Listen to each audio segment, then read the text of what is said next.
causing trouble. Neil, thank you very much. Well, it is time to introduce our last remarkable woman. Throughout this month, we've been introducing you to women making East Texas a better place. KDK's Corinne Benandy sat down with Sally Atwood and her daughter and shares her story of strength and survival. Sally Atwood isn't your average woman. She is a survivor. She still has a lot to offer, and so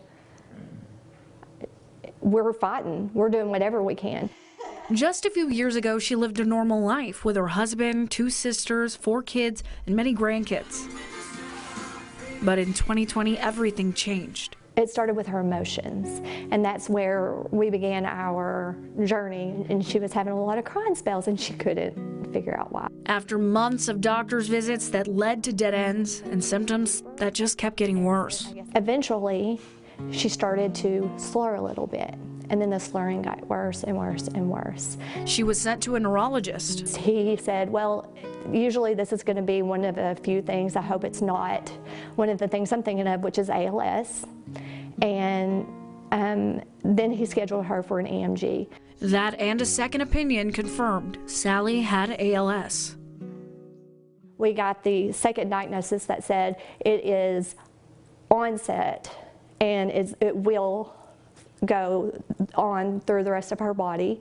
Bulbar onset ALS, a terrible disease, has taken so much from her, including the strength in her body. The legs have began to get really, she doesn't say weak, she says more fatigued. Dramatic weight loss. We actually weighed the same when this began, and she weighs 95 pounds now. The ability to swallow. So she ended up having to get a feeding tube. But most difficult, she lost her ability to speak, leaving her to use her phone to communicate.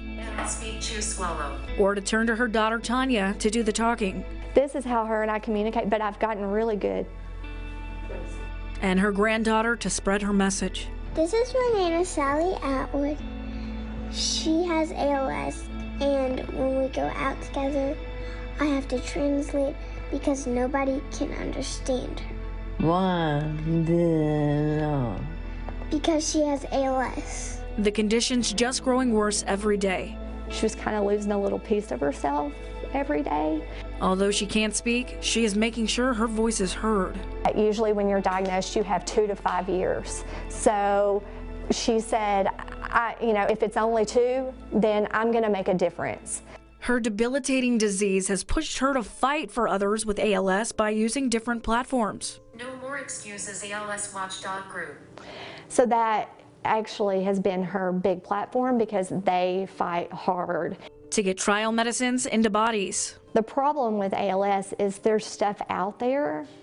I mean, this disease has been around over 140 years, and we've made so much progress in so many ways, but that's one that we haven't. Sally says ALS is a 100% fatal and paralyzing disease. There have been no disease-modifying treatments in 160 years. People have been dying waiting for therapies, and promising therapies are stuck in clinical trials. But up to 90% of people don't qualify for those trials. Because of this, she sent daily messages and made visits to elected officials to pass the Act for ALS bill to help keep patients alive.